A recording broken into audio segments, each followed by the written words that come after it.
Gather round, friends, new and old, and welcome to the POWWOW podcast. I am your host, David. And I am your other host, Philip. And we are sitting here right next to each other, recording through the same microphone as we've never done before. And we had a lot of plans for this trip that you had, for the podcast, that is. We're going to record at least 3 episodes. This is, unfortunately, only the second.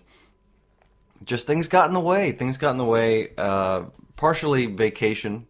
Yes. Vacation mindset got in the way. Yes. And then some canceled guests got in the way. Yes. And it's fine, I'll say it because I know he's not listening. I'm not going to say his name, but yeah. Guest canceled on us. Which kind of threw a spanner in the works, as they say. And here we are. We're recording a second episode together. Yeah. It's been, this will be not only our last podcast together, but even today is our last day for together. A while. Oh, yes. Well, I meant in person. Yes. In person. Well, but even then, for a while, but not, hopefully not forever. No, not for me. Maybe for you. I don't know if I've been annoying you, but, no, it is the end of an era. A small but poignant era. And you know what? After this, we're going to go celebrate, and we're going to get some Dutch pancakes. But we have business to get to first. Mm-hmm.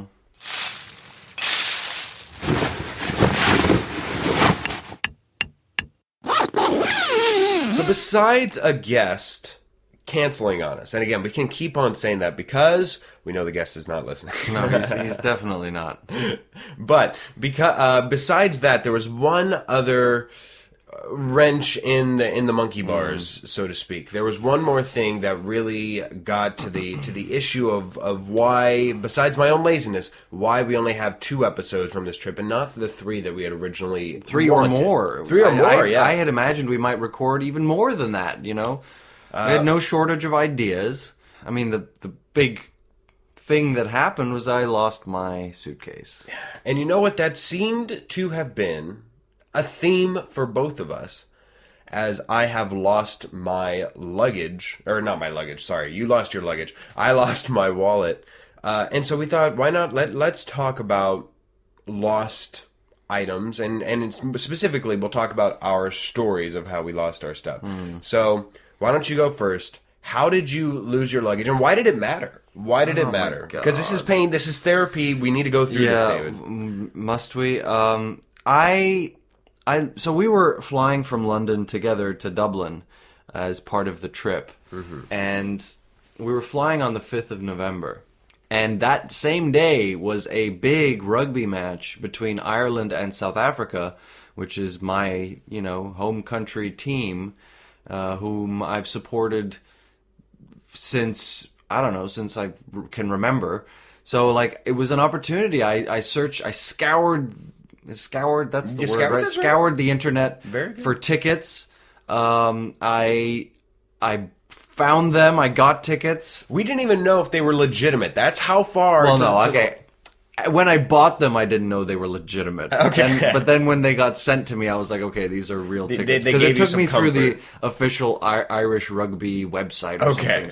So I thought they were legit tickets, but I didn't know that until I had already got them and paid for them. So, but we got the tickets. So the problem was the game was at 5:30. The kickoff was at 5:30 at the stadium. And our flight only got in just after 3 as scheduled. Time of arrival, which is a very narrow time. Yeah, it was. To get from an airport, we had to get to the Airbnb to drop off our bags. Yeah, we're not bringing our suitcases. You can't bring suitcases to the stadium. I wonder why. Yeah. Hey, don't mind us. So we had to get to the Airbnb, drop off our bags, and then get to the stadium in time for kickoff. And it was going to be possible. But a little tight on time. So we flew. There were delays getting off the tarmac, which was obviously had my nerves going. I was really worried we were going to miss the game. And you were even so worried that you prepped me. Before we even got on the plane, because we sat separately. Yes. We had to sit separately. I sat towards the front of the plane. You sat near the end. And you had prepped me. You said, Philip, I know that you're walking a little slower than I do, which is fine. You're walking a little slower than I am. So I just want you to know, when you get out of the plane, Just go to baggage claim. Just go to baggage claim. Make sure that you pick up your bags because I want to make sure that you're getting through. Pick up your bag as quickly as possible, and we'll meet each other at the taxis. Like we were, like it was all hands on deck to get out as quickly as possible. Yes, and with the delays, I again my nerves were going crazy. We got to the gate. The plane pulled up at the gate at maybe 3:20 something. Yeah. So we still had enough time. I was sitting next to this guy who was also going to the game. Really? Yeah, and he was telling me he was Irish, and he was telling me all about how Dublin, like, oh, I would never wait for the bus. It's just too much of a pain in the butt. And I was like, oh, damn, okay. And he was like, yeah, I'm just gonna pay for a taxi. It should cost like 20-something euros. And I was like, oh, okay, well, that's actually not too bad for what we're getting. And so I was like, okay, well, I'm just gonna pay for a taxi. And so that kind of settled my nerves, but I knew still, like, we got to get out as quickly as possible. And so we were waiting. I was in the very last row of the plane, which was obviously meant like I have to wait for everyone to get out before I can get out. That was until we pulled up at the gate, and then they opened not just the front door of the plane, but the back door of the plane, and they started unloading from both ends. Sorry, I'm immature for that. and so I was like, amazing! What a stroke of luck. So as the guy who was sitting next to me, he was literally only going for the game, staying the night, and flying back to London the next morning. So he was like, he was gone. Spirit, yeah. Yeah, he was gone, and I was like, oh, I'm going too. You know, I grabbed my backpack from the floor, and I left the plane, went into the terminal through passport control, and then realized I'd left my pull-along bag, my cabin bag, in the overhead locker. Which is obviously completely stupid of me. I fully realize that, but man, I immediately went to the desk and asked them to, you know, like to retrieve it for me, and they went and they came back with nothing, and I've been through just a horrible week. Trying to track down a way to get my bag back, and it's led to nothing so far. Yeah. So to this recording, which is nearly a week afterwards, it's over a week afterwards. We still have not found it. Something that was left on the plane in like those top overhead compartments. Yeah, was not found. Like either not found, misplaced, and part of the problem. I could talk for an hour about all the things that don't make sense and how like dysfunctional the system is. Obviously, when they lose your luggage that was in the hold, that's on them, and they'll go, they'll go to the ends of the earth to try to get you your luggage back, or at least they do sometimes.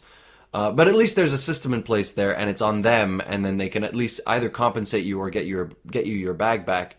There's nothing in place like that for people who lose stuff on the plane. Like it's kind of like if you might get it back, and if not, you're out of luck. Yeah, it's on you, bro. And what was like some of the things in that bag? One of the reasons why we couldn't record as much as we wanted, because in that bag were two of my microphones. It's painful. Yeah, and that's not. I mean, like they're not obviously ultra professional, but they are like worth some money. Yes. To replace them is not on cheap. my salary at least. It's not a small nothing thing. Yeah. And there was a lot of like personal items in there, like nothing worth, like I didn't have my diamond rings in there. I didn't have my laptop in there, thank goodness. You know, but the things add up, and there were certain items in there that were very personal to me. That there were gifts that I had bought for people. That's right. There were gifts that people had bought for me that a little bag of dice, which is again not worth a whole lot, but it was a gift, and to lose that just sucks, man. It brings a pall around you all the time, knowing that you lost something that, again, really has that emotional value to you more than whatever it could worldly be. Yeah. And what's funny, not funny, haha, just odd. Earlier that day, I don't know if you remember this, but earlier that day, you and me we had to go through all the subways and through the trains and everything to get to the airport. Oh, yeah. And we exited, again, we were in a hurry. We were trying to get and make our flight. And I exit a train. I'm going forward. I have my Piccadilly luggage. line. Yes, going with my luggage, going forward, have my glasses, have everything with me. The one thing I don't have with me is my backpack. I forgot to bring my backpack. And luckily, and you pointed this out, the guy was like, hey, and then you turned around. This guy, like, because the London Underground, if you're not familiar with it, the doors close and they're closed and the train goes. It's not like, I don't know, some undergrounds are different, but... Because I left my bag on the train. He left his bag on the train. All I hear is, as I'm getting off, I've got my one giant suitcase, one medium-sized suitcase, and my backpack on my back. And I just hear this guy yelling. Both of us have our headphones on. Luckily, I think my music was paused, and I hear this guy, like, yelling, like, hey, hey, hey, and he'd, like... shoved Phil's backpack into the doors to stop them from closing, which prevented the train from leaving. That guy is... Yeah, you said at the moment, and I turned around and I was like, oh my God. And you're like, that guy is your hero. He totally was. So the only reason why I brought it up was it's just so weird that how a turn of events... I could have very easily lost my backpack, which if had that happened, I guarantee you don't lose yours. Yeah. Because it should have served as a likely. warning, but I mean, and that sucks. Well, but you know what the funny thing is that it was a full flight, and they had announced right before the flight, if you have a big like carry-on, like a large carry-on, we're going to check it, especially if you're in the back half of the plane. And I was like, I guess they're gonna, because I was in the last row. I was like. I was in the boondocks near the lavatories. Right in front of the lavatories. Yeah. Like I was like, for sure they're gonna check my bag. If they're checking anyone's bag, it's gonna be my bag. It's a big bag. It was big. And so the ironic thing is that if they had checked it, you would have checked it. No, if they had checked the bag, I would never have lost it. I would have found it on the other side, and we wouldn't have been late because we had loads of time. We had enough time to get to the game as it was, and that was with us staying at the airport for an extra 45 minutes, with me like begging someone to help me and get my bag back, and then eventually we gave up, went to the game, and then I came back another day while we were in Dublin to the airport, look for it, and ask people for help, and no one is helpful. No one is helpful. It's been horrible. But anyway, so that's not even where it ends here, right? No. So... we parted ways in Dublin, in Ireland. There were 3 parts of this trip, as you may recall, or if you're first time listening. There were 3 parts of this trip, at least for me. For me, 1, come here to Amsterdam. I don't know why I made it so American. Amsterdam. And I visit you and your family. I visit the Hague. I visit the Netherlands as a whole, yada, yada, yada. That was leg 1 for me. Leg 2, visiting England with you. And you have some friends, you have some locale there. You're scouting for an upcoming business opportunity for you, and what have you. But you've done that. You've lived and done that. The third leg was that we were going to go visit Ireland together, and you would have 3 days there to visit, and I'd have 4 days to myself. Well, we parted ways, and then I went my merry way and stayed in Ireland. And on my last day there alone, I went on a mini adventure for myself from what I guess would be one side of the country to the other, which sounds more ridiculous, but remember, this is Ireland, so it's just like more so one side of the island to the other side of the island. And it's a long story on that, but I essentially took a 2-hour bus from one side to the other, and I was this close, David. I was this close to getting to my actual destination, but what happened to you happened to me, where a bus never came. The final leg of my journey in that particular part, the bus never came. And it was just long enough where it's like a 20-minute drive, but it was so far away walking, and over highway and over like unwalkable areas that I could not get to where I wanted to go. It was frustrating there, and the next bus would be in an hour. I was already working on limited time as the sun sets here at like freaking 7 p.m. Not to mention... No, you mean like 3, 4 p.m. Yeah, it's ridiculously low. So I figured by the time I actually got there, if I waited for yet another bus, I would be walking in the dark with everything in the area closed anyways. And then I'd be worrying about my time to get back, make sure that the buses, like, I have enough time for the buses to actually get back, yada, yada, yada. So I decided to come back. I'm already in a dampened mood because I wasn't able to make that last part of my journey. And so I'm finally coming back. I make the bus from 2 hours all the way over, and I make it to a stop, and it's raining. And it's a weird rain, David, where it's not like a mist. It's just like a wall of water where it's not pouring, but you walk forward almost like a mister. But it's cold. Like Florida has had this before for me, where it's warm and it's damp and everything. But this was cold, and I'm just walking forward, and it's just like making any open surface of my body moist. It was the weirdest. Ireland, you have by far the weirdest rain system in your environment. I don't know. It's odd. Anyways, the reason why I bring that up is because of that. I had to readjust myself so that way my wallet is now in my jacket pocket.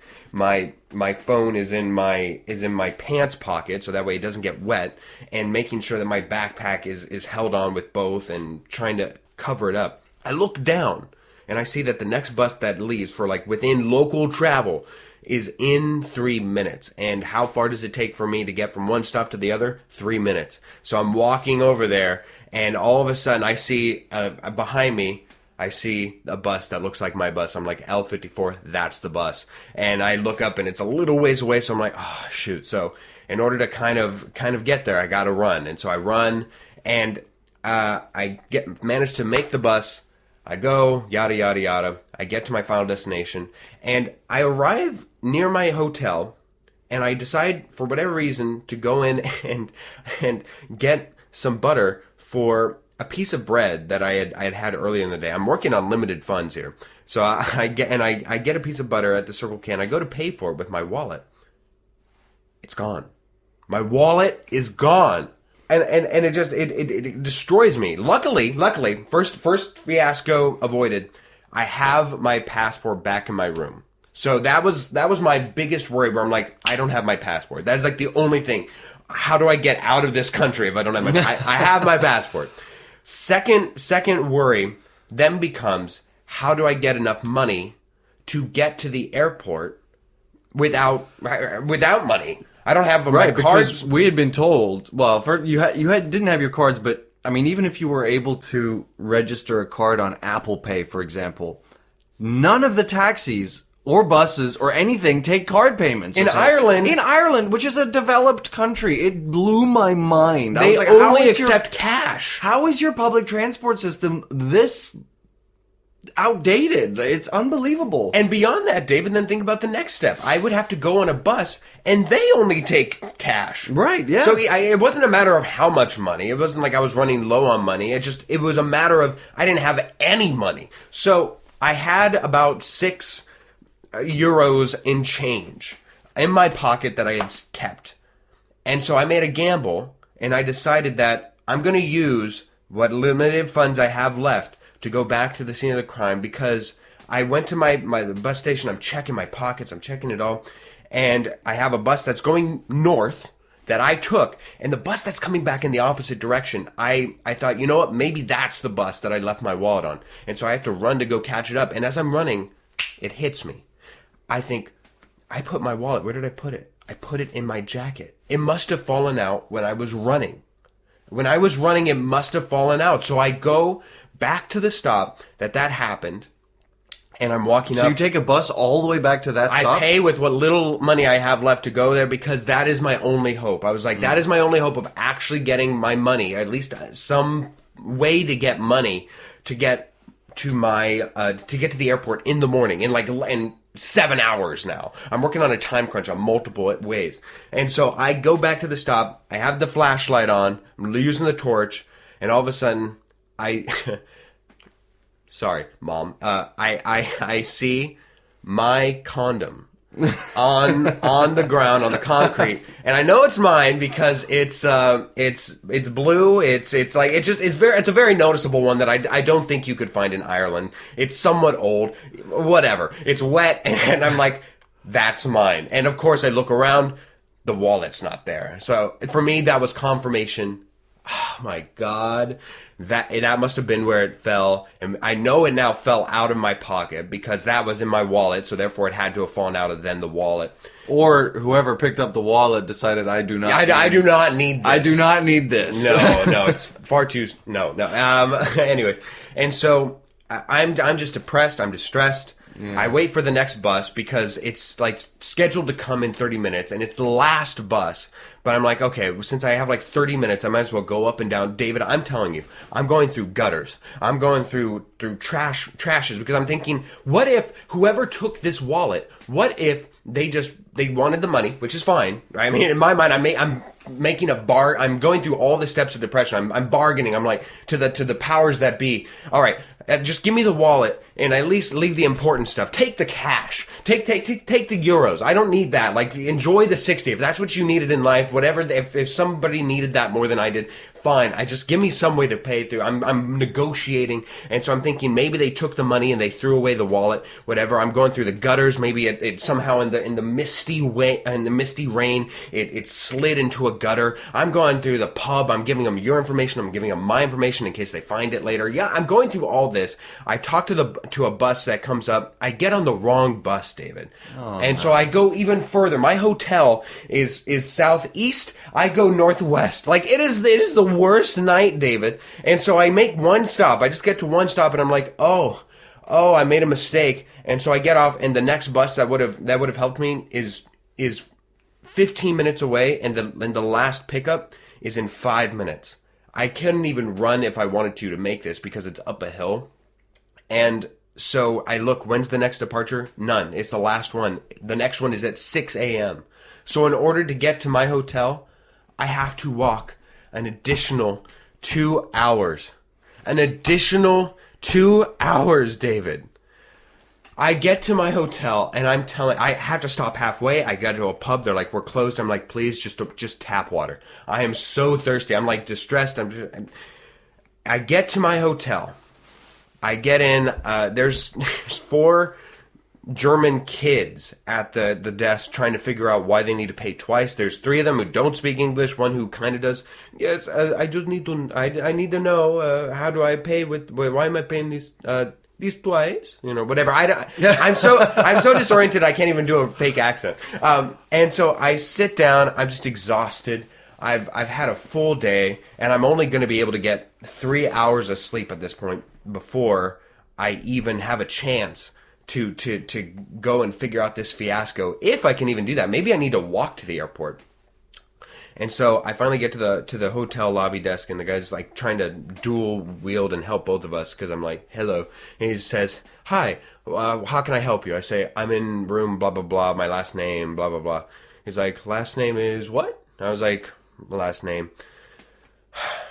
He looks down and he's like, all right, here's your wallet. I said, what? He's holding it. He's like, this is your wallet, yes? I'm shocked, David. David, he has to ask 3 times because I'm in dumb belief. I'm about to cry in front of these German kids, in front of the nice man. I think security came to me because I didn't go through proper protocols to get back because I didn't have my hotel key because it was in my wallet. But the guy asked 3 times, and by the 3rd time, he's saying, this is your wallet, right? Like, it went from like, hey, here's your wallet to, wait, is this your actual wallet? I was like, yes, that is my wallet. I look in, the money's there, the identification's there. David, God. It was all there. I said, how? Like, that was all I could muster from my throat. How? And he said, the police found it, and they confirmed with us because they found the hotel key that I indeed went there, and they dropped it off. And so, had I just not gone back on the bus, and eventually it would have found its way to me, but I had to go through the 9 purgatories of hell to walk back, to lose sleep, to go through all this exhaustion just to find my wallet again. And God bless Ireland. God bless those blessed people. Again, they could have kept the money. I would not have been upset had I got it back and at least had all my important cards. But on top of that, what blew my mind was the money. You know what the silver lining on this happy ending is? Yeah. Is that you also got your condom back. You know what's funny? I did keep that because as soon as I found it on the ground, I'm like, apparently this is my lucky condom. This is like, even if I'm never gonna, It was soaked in rain, so I'm never going to actually... it will never have a purpose, other than to be just a lucky condom now. But my God, man. Wow. My God. So I wanted to talk with you after that story, after that happy ending, after finding it all. I just had one question for you, because trust me, I went through the full degree, and I wish for nothing but that alleviation of you to actually find it. But in the meantime, what would you say is worse? The actual missing of something and thinking about and just going over everything that you've lost and like now like going forward without that stuff, or the just in your mind the beating yourself up of, oh God, what could I have done to prevent this? What the steps that I could have easily have taken to just prevent this? Because for me, it was like, why did I put it in my jacket pocket? It was overstuffed. It was just I didn't need to do that. I could have kept it in my pants. I could have put it in my freaking backpack. Like, why did I put it there? For you, I know that you kept on murmuring time and time again in my presence that if I'd have just freaking taken it, if I'd have just taken one step to actually grab it, that was so simple. Well, for me, it was actually because I mean that in the moment, like it didn't even occur to me that I had a bag. Yeah. In the overhead compartment, like I completely, because so often these days they check your hand luggage. Yeah. If you have like a larger piece, because the smaller one that fits under the seat in front of you, I always put my backpack in the seat in front of me, under the seat in front of me, not in the overhead bins, because I like to keep that close. And so often they check my carry-on anyway, so I'm not even that used to having it on the plane. Yeah. Like it's usually ends up in the hold anyway. So that was like, I'm not that frustrated with myself for forgetting that. I mean, obviously I am, but what frustrates me is, so I have an AirTag on my keys. Yeah. Is that I didn't keep, because my keys open up my house in the Netherlands. We were traveling through England and Ireland. I had my keys in my jacket pocket. Why? So you can find yourself. So why? I mean, I've done it before. Where like when I traveled, when I went to Spain, I was going to check my suitcase. Recently, some family members had lost luggage through like checked luggage rather, and so I left my keys with the AirTag in the suitcase. So even if they lose it, at least I can tell them, look, it's over here. It's in this room in the airport. Go get it. Or it's in this airport. It's in Rome. Go get it. You know, like whatever. And I know where it is, you know, in that case. And I could have had my keys. I should have had my keys in that bag. Even though I had it with me, I carried it on with me, yeah. I could have put my keys in it. And then I would know exactly where it is right now. Because right now what I'm dealing with is like we got to Ireland and the bag was left on the plane. They're supposed to take it off. They're not, like, safety reasons dictate that they're not supposed to leave something that's been left on the plane. It's, you know, whatever. So it should have come off the plane. But if it didn't, it would have gone back to London. So I've been checking London as well. Like I've been calling people there. And then, you know, and then if somehow it managed to stay on the plane for 5 more flights, it could have ended up in Aberdeen, Athens, Barcelona, Stockholm. I don't know. Yeah, wherever that plane decided to. So I don't know. To answer your question, I don't know. It's impossible to answer really because, I think it's more losing the stuff because even when I had lost it, I really believed that there would be some kind of lost and found system in place to get it back to me. You would think. But it seems that system doesn't work at all. It's unbelievable to me. It's not even that it doesn't exist. So right now, what I'm not struggling with, I mean, obviously it hurts that it's my fault and I'm like beating myself up about it, but it really just hurts so much more that I've lost all that stuff. Yeah, I understand. Well, we can hope those who can pray about it, and hopefully in an episode or two we'll find it. So, all right, let's move along to some lighter stuff.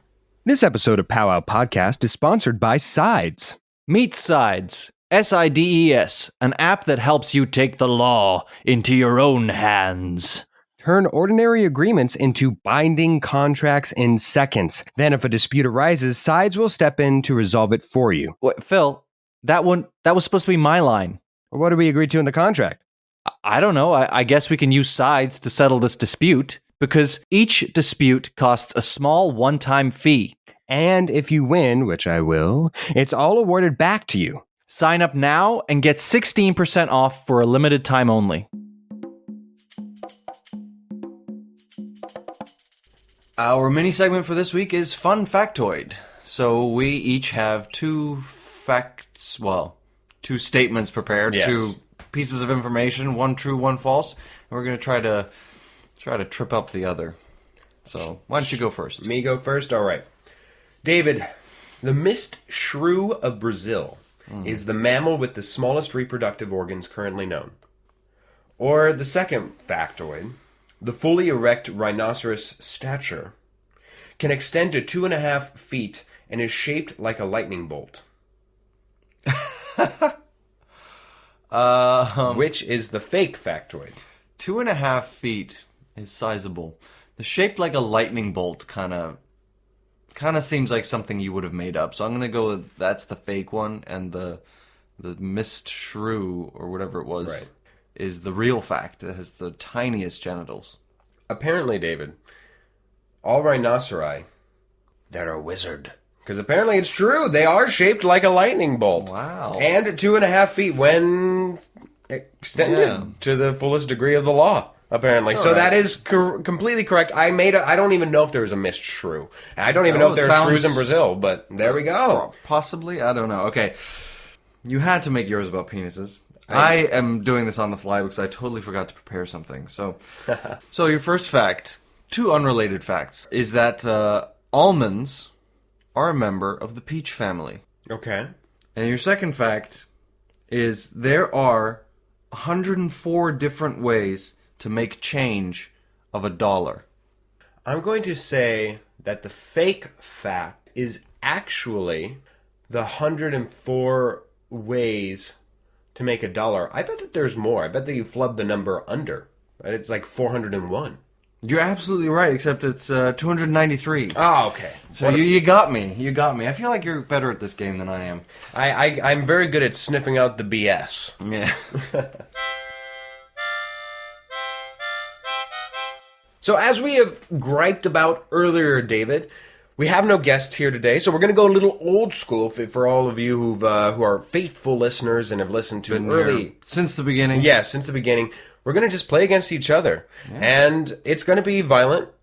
Somebody may not live, but the podcast will go on, I assure you. It will. So, David, would you like to go first or second on this game? I would like to go second. Second. Yes. Okay, so then let me, I guess my rendition of the game is that I will be giving you 5 separate questions. Upon answering each question, I want you to give me a score of 0 to 5, and that will be based off of your own confidence on how sure you are and how much of a wager you would be willing to place on how certain the answer is. And for every time you get it right, that score will be added to your score. And every time you are incorrect, it will be deducted from your score. So for instance, if you get a question right and you wagered 3 points, your score is now 3 points. And if your next question you get wrong and you wagered 5, you are down by 2 points. Does that make sense? Makes absolute sense. Wonderful. All right, so this is all to do with our trip. So is mine. Wonderful. Okay, we can ricochet if you want. Shall we Yeah, ricochet? That's why I All wanted right. mine to stand on its own, but yeah. All right, so then we shall ricochet. Your game plays at least conceptually the same as mine. Yes. Wonderful. Yeah. All right, so first of all, my first question here. How many bikes are last reported to be within the whole of the Netherlands? The whole of the Netherlands. Option A, or one, or first one, 15 million. B, 15 million and one. C, 23 million. Or D, 28 million. The last two are 23 and 28? That is correct. Well, I know it's one of those because I know that there's more bicycles than people here, and there's about 18 million people. So I decided to be generous and give you an easier one off the top. I just don't know if it's 23 or 28. I mean, 28 is... I'm going to go with 28. That's 28 million. You're going to go with 28. What would you like to wager on that? Oh, yeah, right. I've got to... Yes. I think I'm going to wager 3 points. 3 points on 28. Yes. David, I'm excited to say you are down 3 points to start off the game. It was 23. And there is a chance that we end this game and the winner is just who sucked less. All right, David, your turn. You say there's a chance. If anything, it's likely. Yeah. Well, this is more personal. Ooh. We went to see Ireland versus South Africa We did. in an international rugby match. What was the score? Ooh. Was it 17-15, 21-16, 19-16, or 18-10? I feel pretty good that it's going to be... I will go where you did with a 3. I will wager a 3. Mm-hmm. And I will go with option B, 21-16, because the only reason why I say that is that by the end of that game, I remember thinking and talking to you and saying that it's a close game and that I believe that the only way that it could win or that it could happen is that they needed a touchdown or points equivalent. A try in order to win the game outright. Well, I'm delighted to say that we are tied at -3. Dang it. What was the score? It was 19-16. You were right that they would have needed a try to win, but they could have kicked a penalty to tie the game at 19 all. So Ireland won 19-16. All right, we go to merry old England for my next one. The first fish and chips shop opened in Oldham, Lancashire. I Lancashire. Lancashire, yeah. I looked to you to correct me on my pronunciation for English of all things. In the year of our Lord, 1660, 1760, 1860, or 1960. The first fish and chip shop? First fish and chips shop. I am going to wager 4. Okay. I want to get into the positive. Yes. I'm going to say 1960. It's going to go with 1960. You were right to go somewhat earlier, but it is indeed an 1860 that we were looking for here. More recent, not earlier. Yeah, more recent. Yeah, I guess that's right. So it's -4, so you have a score of -7 right now. -7. All right. Yay. My turn. Yes, your turn. Philip, you bought yourself a cookie when we visited Covent Garden in London. Yeah, I bought us both cookies.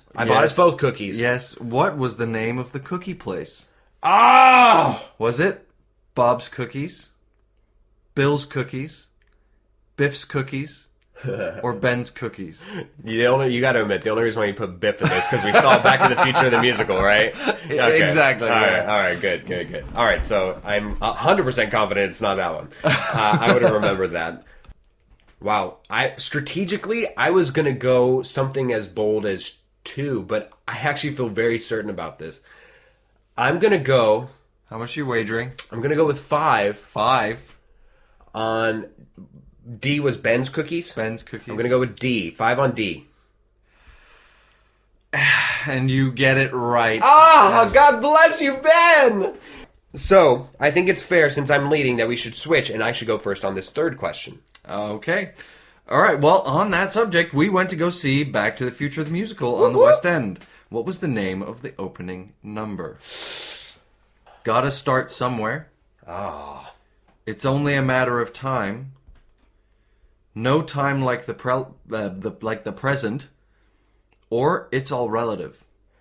I don't know if you can answer this, but out of question, did you make up any of these titles, or are all these in the musical? It's a mix. Okay.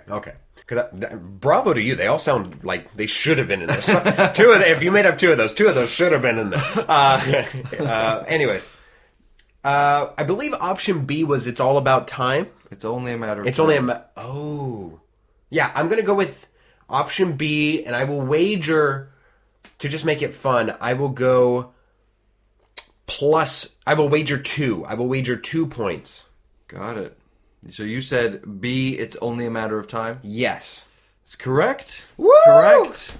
So I am... Score of +4, and I'm -7. Yes. All right, your next question. Your third question. Yes. We still stick in England. Who set the record for the highest attended Wembley Stadium concert? At least out of these 4. It may have changed, but out of these 4. Adele, Madonna, Taylor Swift, or Queen? Adele, Madonna, Taylor Swift, or Queen? Now, I would love for it to be Queen, but I think it's going to be Adele or Taylor Swift. Well, actually, no, it's London, so I'm going to go with Adele, and I'm going to wager 4 points because I need to catch up. You need to make up some ground. Yeah. And indeed you do. With 98,000 in attendance, Adele does hold the record between those two. I think the only one who comes close is Ed Sheeran. Ed Sheeran, yeah. And I didn't check his numbers. All right. I'm still in the lead. I'm at -3 and you're at +4. I'm at +4. Quite a difference. Quite a difference. So hit me one more time. All right. We went to see your beloved Broncos play an NFL game at Wembley in London. I hate you already. Which Bronco player was the first to intercept a pass from Trevor Lawrence? Oh, God. Justin Simmons, Josie Jewell, Damari Mathis, or Kawan Williams? Well, Jawusi Jewell, if he's actually on the roster, I'm embarrassed for having laughed because he was. Oh, wow, that's crazy. All right, so I don't think it was him, but then again, all of these players were on the defensive box score that I looked at. So. Right. What's hard about actually being at the game is that what's funny about it is that you lose a lot of the finer details that you would otherwise have available to you at the TV. So it's funny because I just know, I'm like, 2 interceptions, but for who it was, I believe the only one that would make sense to me would be Justin Simmons, but godly, I don't know what to wager on this. I'm going to wager 1 point on Justin Simmons. You're correct. 1 point. Yeah, 2 interceptions. The other one was by Kawan Williams, though. Okay. So he was actually the second one that I was going to go with. Okay. So... Well, he was the second one to intercept. Right. Trevor Lawrence. So okay. At least I was in there. David, it's a matter of time. Let's get back to the Back to the Future. Mm-hmm. What is the name of Doc Brown's dog in 1955? In 1955. No. Is it Aristotle, Copernicus, Einstein, or Newton? And just a friendly tip here, I don't know if you remember this, but remember he has 2 dogs in 1985 and 1955. Yeah. And I'm pretty sure 1985 is Einstein. Because I remember Marty coming back and saying, Copernicus, Aristotle, or...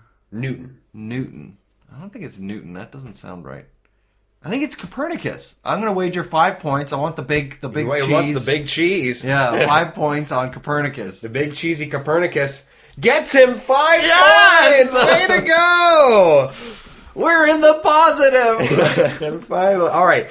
So you have 2 points. Yes. I have, doing quick math, 5 points. So I will go first here to set a lead for you. This is monumental, David. Mm-hmm. Monumental. All right, hit me. What was the name of the pub in London where we went to have beef Wellington? Oh. Was it the Grenadier? Was it the Brigadier? Damn it. Was it the Ballymore? Or the General's Arms? First of all, bravo to you. I knew it had to do with military. I was hoping you'd go across England and list some of the pubs that we had actually seen, a la the Sun's Head, the Boar's Anus, the Whistling Willows, everything else that could possibly be in there. But no, you chose along the same line of where it was. David, I cannot tell you how much I need this win. I will wager 2. And I will go with the Grenadier, option A. You're correct. Correct. 2 points, which puts you at +7, right? +7. Yes. And I am at +2. So no matter what, I have to wager 5. You have to wager 5. Goodness me. All right, David. We found out that during our tour of the Guinness Brewery, that it took 7 years of apprenticeship to become a cask maker. For those not listening who don't know, it's the barrel upon which beer is stored or was stored back when it... Right. They were called coopers. They were. And even then, it took some relation to you in order to be even taken on as an apprentice in the first place. Yes. But we also found out Just how many cask makers were under the employment of the Guinness Brewery at its height? How many was that again? Oh, God. Was it 300, 400, 500, or 600? Golly. I wanted to stay in this section of the tour like the rest of the day. David said, let's move along. And I understood and I did go. But that was the most fascinating section of the tour to me. How many of them? I don't know. I've got no idea. I read the whole plaque. I know, and it was there. I remember seeing this figure once I looked at it online. No matter what, I will cut the tension here. He has to wager 5 again. Yeah, I'll wager 5. Yeah. To force a tie. It's just which number, 300, 400, 500, or 600, does he feel most confident in wagering?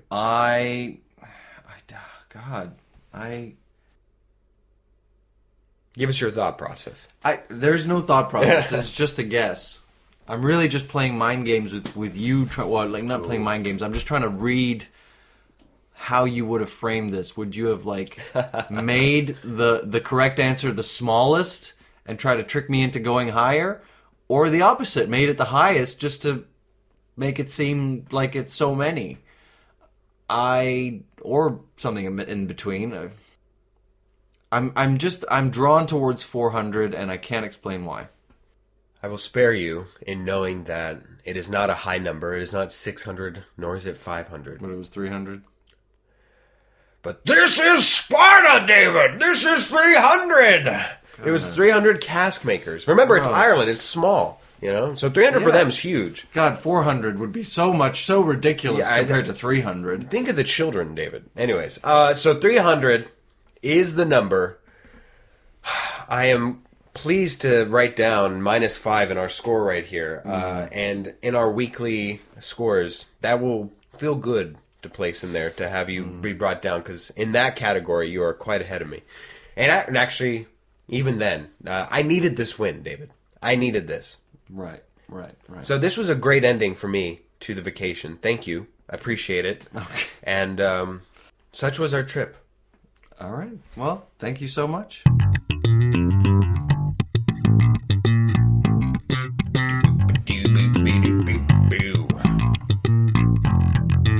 Well, welcome to That Slapped. We have some entertainment to share with you guys that we've been enjoying this week, and to want to recommend to you guys to check out, whether it be a movie, a TV show, or a song. I'll start us out. Last week, I guess, you chose POWWOW's song "No One Dies from Love," and I'm going with another one from her, from that same album. Ooh. It's called Grapefruit. Yes. And I'm jamming to it. Please do. It is a very enjoyable song. It's a juicy song.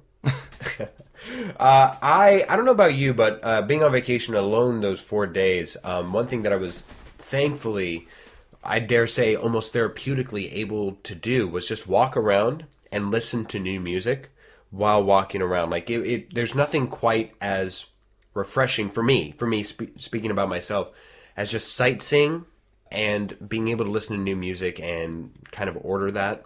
So one of the new songs that I was able to find was called Stick Season by Noah Kahan, or Noah Kane, Khan. I don't know how to properly pronounce it, but Stick Season. It was really hit a vibe as a soft Irish breeze blew over me. It was just very nice, and really brought home the whole vibe of Ireland for me. So go and check it out. Well, thank you so much for tuning in this episode. But before we let you go, we're going to say a few thank yous to some other people. First of all, to Jake Corlang and Cass and Crossland for the music that you hear on the show. Thank you, guys. Thank you to Tara Amstutz, Josh Hans, and Ryan Ardell for their wonderful contributions. Guys, couldn't do it without you. Thank you. And thank you to you, the listener, for tuning in. We're sorry that weren't able to deliver some more in-person content. Yeah. Out on the streets. We had so many plans and it just fell through, unfortunately. But we will continue to bring you great content every week for the foreseeable future. So make sure to tune in, spread the word, tell your friends. We're everywhere where you find your favorite podcasts, including Spotify and Apple Podcasts. But if you've been seeing our Instagram recently, not Pandora, because screw Pandora. Oh, sir, you're gonna want to go down to that pub down there. They serve fish and chips. I'm sorry, what do you serve here? Fish and hips. Who wants fish and hips?